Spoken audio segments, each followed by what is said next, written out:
Hello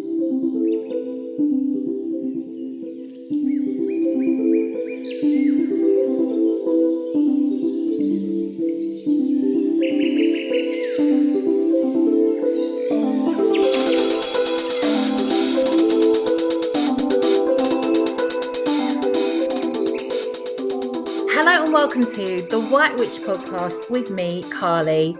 Hope you are all well, witches.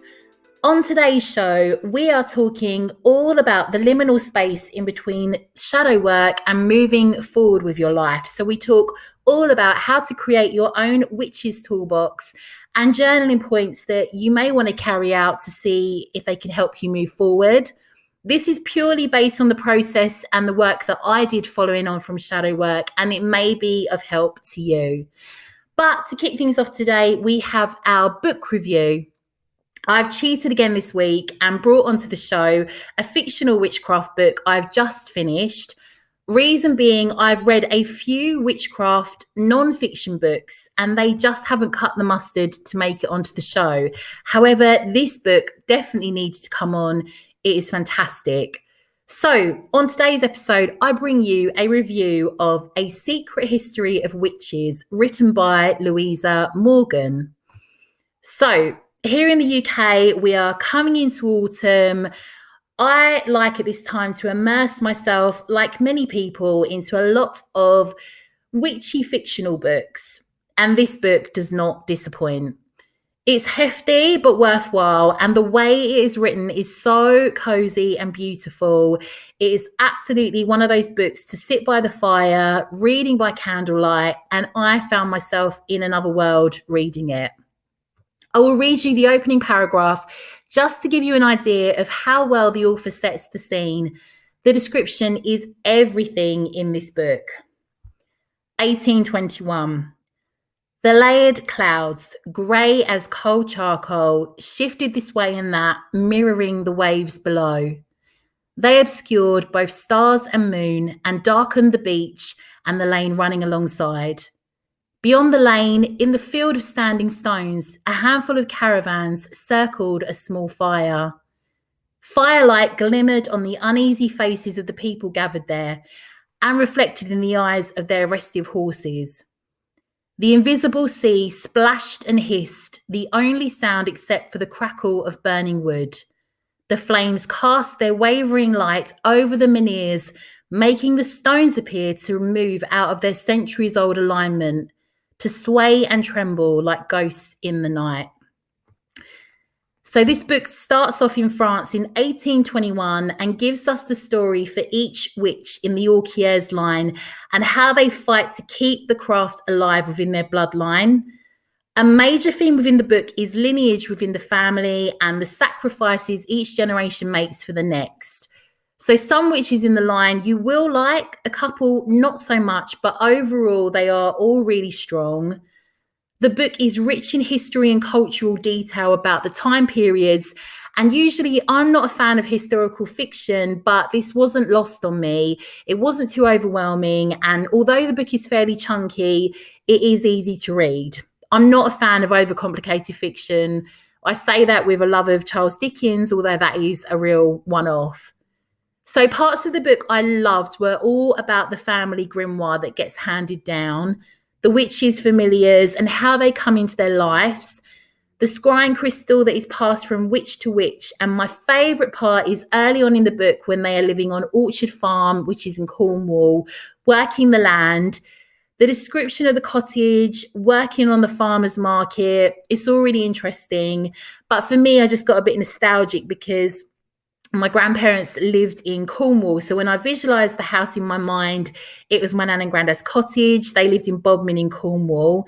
One of the witches had a shire horse like my granddad did. And in the book, she sets off across the moors, same as my granddad used to on his horse Lady to get to the pub in Blislands. The entire book is set all over location-wise. We see the family line dirt poor through to having ties to royalty. Overall, an absolutely beautiful book, one that has fast become one of my favourite fictional witchcraft books.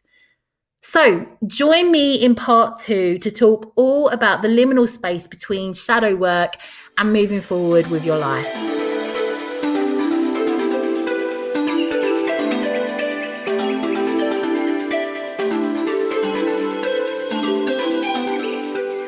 Welcome back. So I was overwhelmed with the lovely feedback I received for the shadow work episode on the podcast. I thought it'd be worthwhile following up on that episode to give you an idea of some of the follow-on work that I did and some other tools that I feel might be of help. One thing I believe before the shadow work that was holding me back for a while from manifesting anything new was that I was holding on to so much baggage from the past. So today's episode just really gives you some of the rituals I worked on during and after the shadow work that have helped me to move forward. It's also a little sneak peek into some of the content from my book that's coming out next spring. My book will be all about weaving healing into your craft, and it focuses a lot on shadow work, dark night of the soul. More about that later. But anyway, healing can be an incredibly crooked path. It's never a linear process. And if you follow me on Instagram or Facebook, you'll have seen my own confession that after doing the shadow work episode and on my own shadow work, I really fell off mental health wise. But I find this is often the way with my mental health, that I usually have a breakdown to have a breakthrough. If you are yet to embark on your shadow work, you may find today's episode, especially the Witch's Toolbox, an incredible resource to have on standby whilst you do the work. So around a year ago, I put together my own Witch's Toolbox. Now, this is a collection of resources that I could turn to when I was feeling overwhelmed, and this was in recovery from alcoholism and generally working on my mental health. So I made up a physical box which contained items such as like a decadent bubble bath. I had bath bombs in there, face masks, a candle, books that I find cozy and comforting. So when I find myself in need, you can basically go all out, and the aim is for this box to shift your mental state.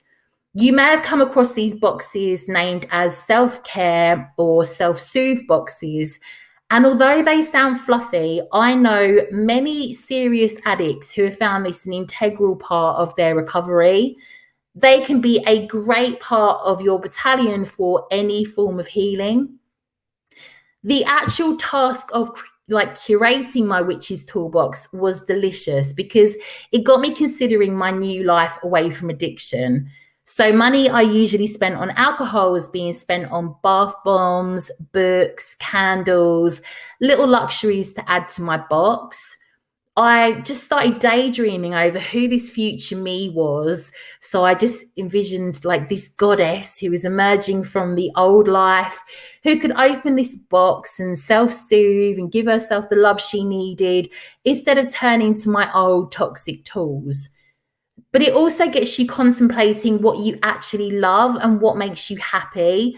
And if there's one thing I've realized, it is always the little things in life that make me happy and are not to be underestimated. Self-soothe boxes can contain anything you like, a candle, essential oils, so you can take the time to consider what scents actually do calm you or bring you joy or make you happy.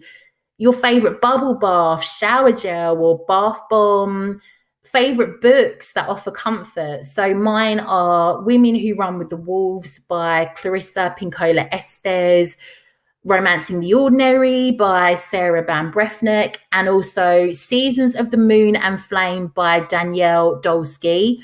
All three books focus on the wild within, the bones of our gritty, deep feelings, but they're also comfortingly reassuring that we are all whole just as we are. You may wish to add things like incense sticks that you can burn. Rose incense sticks are my go-to for troubled times. You might want to add a comforting blanket or jumper. You might even have like an ancestral blanket or a piece of clothing that has been passed down to you or has meaning to you. You might wish to add a journal within your box if you feel compelled to write out all that's heavy on your heart. But just remember, we are opening this box to feel better. So if writing about it will take you back, it's best avoided until you're feeling a bit better. You might want to add some treats that you love, perhaps some sweets or your favorite chocolate bar, maybe some decadent tea that you love, like Earl Grey, rose tea, whatever your preference. You might have like a cup and saucer that belonged to your great grandmother or that you picked up secondhand, or you might want to go and find one that you can add to the box and you dig it out and use it for times such as now. You might wish to add a sensuous body lotion or face mask, perhaps some crystals. So you might have some crystals that you've already cast intentions upon for times like these. My go-to crystals when I need to self-soothe are, I've got a chunk of beautiful rose quartz for self-love and a smoky quartz, which is great for addiction recovery and banishing negative thoughts. You may want to create and add to your box a list of things to do, watch, or listen to that you know bring you to a calm place. So perhaps some films you can easily access when needed. I try to keep it safe in terms of what I'll watch. So films that won't trigger me in any way, like some of my go-tos are really simple, like Harry Potter, Hocus Pocus, Gilmore Girls, Practical Magic, The Good Witch, programs and films that my inner child will be really happy to watch. Some really beautiful YouTube accounts for pure escapism that I love are Go and Kaliko for simplistic country living, Northern Heart, which is a beautiful account of a lady who lives on the land in Sweden, and Goodnight Moon, which is the most amazing ASMR witchy videos ever. They have the most amazing sets. Take it from someone who is not an ASMR fan, pure Harry Potter vibes. So brilliant meditation that really comforts me is on an account on YouTube called Healing Word Witch Yoga. She has an amazing 25-minute autumn witch walk guided meditation. I will share this where I can on Facebook and Instagram, along with an outline of the accounts that I've mentioned. You might have music that makes you feel better too. I have to be really careful with what I listen to, as I can tend to like overanalyze the lyrics and get overly emotional when I am already emotional. You might want to add a list of important numbers to your witch's toolbox of people that you can call. So perhaps a family member or a friend. You might be in recovery and have a sponsor for AA, NA, or OA that you can reach out to.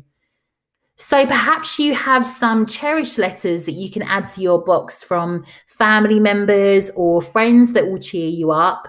But obviously make sure they will improve your mood, not set you back. My most precious letter I ever received was from my grandma Rose, who lived to the age of 100 years old. She had life figured out, my nan. Like, she baked and tended her garden to make her happy. She was minimalist before it was a thing. She was just a curator of the simple life, and it seemed to work. And she was the happiest person I have ever known. Once, when I was feeling a bit out of sorts years ago, she wrote and sent me a letter in her curly old lady writing, out of the blue. Anyway, in the letter, she told me that whenever she felt out of sorts, she would tidy and clean her home, and that would make her feel all was right with the world.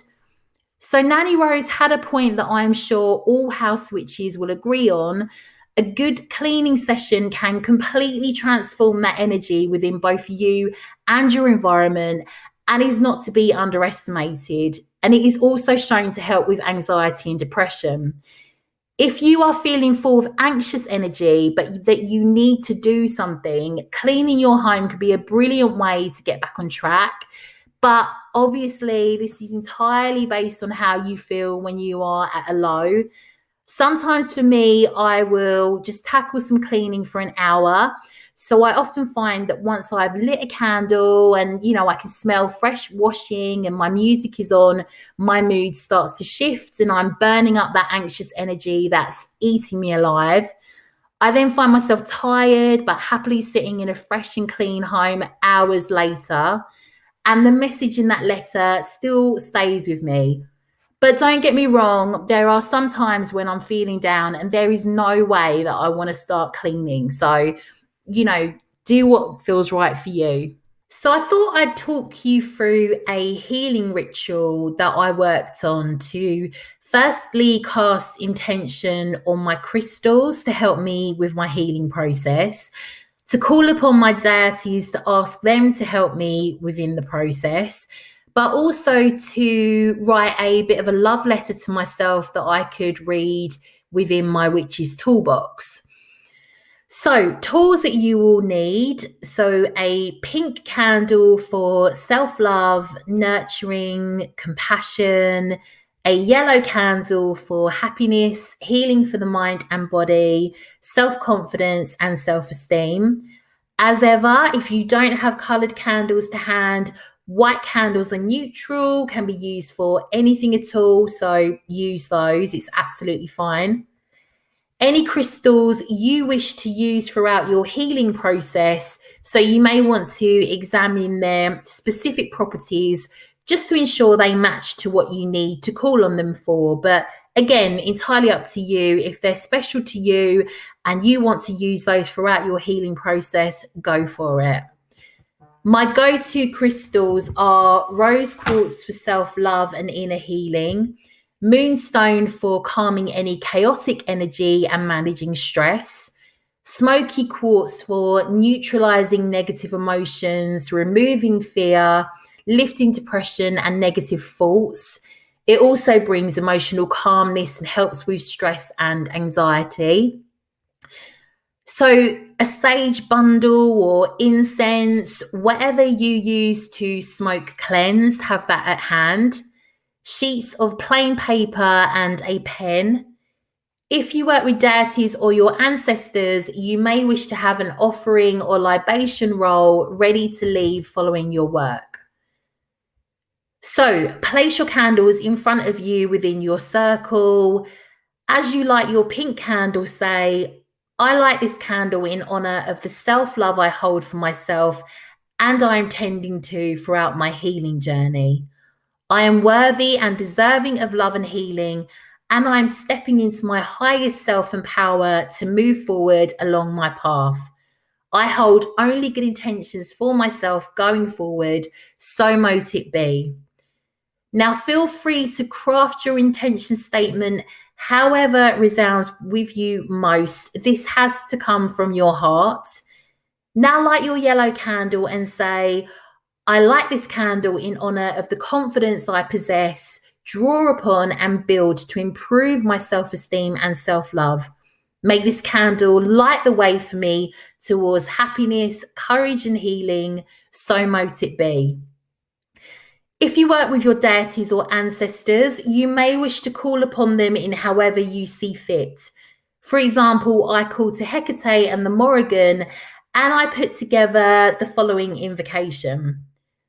So Hecate, Queen of Witchcraft, I ask if you will help me on my new journey and shine your light in your role as torchbearer for me to see my way forward on my healing journey. Guide me from this liminal space I find myself in now between my current circumstances and the new life I wish to step into. Morrigan, Great Queen, I ask if you will help me forward on my new path and help me invoke the courage and strength akin to yours to transform my life and to be victorious in taking action and confronting my fears to move forward. So after calling upon your deities, your ancestors, take a few moments in silence or perhaps meditation to listen to any messages or guidance that you may receive. And you may be surprised at what comes up in these moments. I regularly have sparks of inspiration or solutions come up in communion with my deities. Once you feel inspired, take your pen and paper.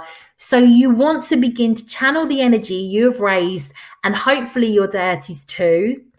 Write yourself a letter addressing it to yourself and begin to outline only the good that you see within you. Now, this might be tricky if you're struggling on the self-worth front, but dig deep. And again, make sure that you're in a really good high, like a really good mood when you come to doing this ritual.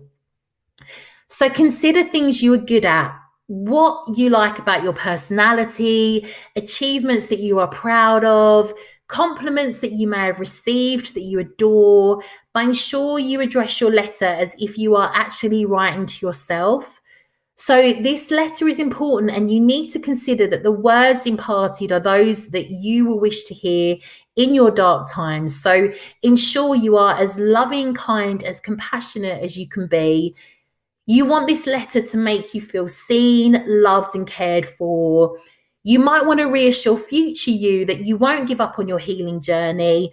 You know it feels tough right now, or in this moment, you might feel you've gone backwards, but this is part of the process. But you are so strong and you can do this. Once you feel you've added everything you wish to impart in your letter, fold it up and put it to one side, ready to be put into your witch's toolbox following the ritual. So you now want to take your crystal or crystals, as we are going to lay an intention on them. So these will act as your comfort blanket throughout your healing process. So start by smoke cleansing your crystals using your preferred method, be it sage or incense or whatever you use. You can use one or as many crystals as you choose for this, and I settled on using 2. So sit with your crystal in your dominant magic hand. You may wish to meditate upon your crystal or focus your gaze upon it. Now decide the gift this crystal is going to bring to you going forward in your healing process. So will it be serenity, reassurance when things get tough? Don't overthink it too much, but just consider a couple of words of how this crystal will help or make you feel. So to cast that intention upon your crystal, you might opt to say a few words over it. For example, rose quartz, I ask that you hold for me self-love and compassion. Or moonstone, I ask that you bring me calming energy in chaotic times. Based upon the properties of your specific crystals, adjust this accordingly. And if you don't feel connected to your crystal for this intention immediately, don't panic. You will be building a relationship with your crystal following this ritual, which I'll come to shortly. So once you've worked your way through your crystals, giving each an intention, begin to start closing your circle. So thank your deities or ancestors, if you work with them, for spending time with you and for their help going forward. Ensure you leave any offerings or a libation bowl upon your altar for them. You can now add your carefully crafted letter of love to yourself to your witch's toolbox for when your future self truly needs it. In respect of your crystals, I recommend you keep these on you at all times throughout your healing journey. So keep them in your bra, in your boxer shorts, your handbag, in your pocket, wallet. Place them at the side of your bath or shower when you bathe. Most importantly, sleep with them under your pillow for a good couple of weeks and leave them next to your bed each night. Hold them when you feel disempowered, when you feel fired up or have achieved something along your journey. I cannot tell you how reassuring I found it to have crystals to my hand, especially if I'm out and about and something knocks me off course or triggers me. It reconnects me to my pledge to my healing process, solidifies to me that there are good and bad days along the process, but that I've made this promise to myself to work on my healing process come what may. I can also connect through this with my deities who were present with me in that magical moment of calling upon their guidance and support. So following on from a lot of shadow work that I did, I started to emerge from an emotional rut. This has led me to consider new beginnings. I believe it's hard to manifest the new when you are stuck in the quicksand of the past. Working on shadow work, I came across many journaling points, and the main part of my own shadow work was to unravel all that had hurt me during my lifetime, issues I needed to face through writing it out. So I did work on some journaling during that process. However, I found it more beneficial in the liminal space I find myself in following shadow work to start it now, as I sit in between the old and the new. So I'm just going to give you a rundown of some of the questions that I created and focused on. This worked for me. However, give yourself as much time as you need following shadow work to heal. There is no rush on the healing process. This episode is here for you when you need it, when you are ready. I just felt it right for me to create some new goals to focus on and things to look forward to. So here are the specific journaling points I used. So what do I want from this season? Any goals I want to work towards or complete either physically, mentally, or spiritually. So you may want to craft a dream day journal entry, so where you write your dream day out as colourful, bright and big as you want it to be. Don't consider the hows in relation to how it will happen. I wrote mine in the present. For example, I'm living in my beautiful cottage in the countryside and I can hear my chickens clucking in the garden. Go all in, like get excited about how it looks, how does it feel, what's your environment, who is with you, what action could I take today, this week, this month, this season towards this dream life? What might I need to do less of in my life for this to happen? What or who do I need to remove from my life to live my dream life? What do I need to do more of? Who do I need to spend more time with to help me towards my dream life? What spell work could I work on to work towards my goals? What new or full moon rituals could I work on to bring or release things from and into my life? What limiting beliefs do I hold that I need to work on to work towards my dream life? What positive traits do I already possess that will help me make my dreams come true? What deities might I want to work with to help me move forward? How can I work with my existing deities in relation to this transition? So what external support might I need to seek? Are there any support groups such as AA, NA, OA, or do I need to start working with a counsellor or a life coach?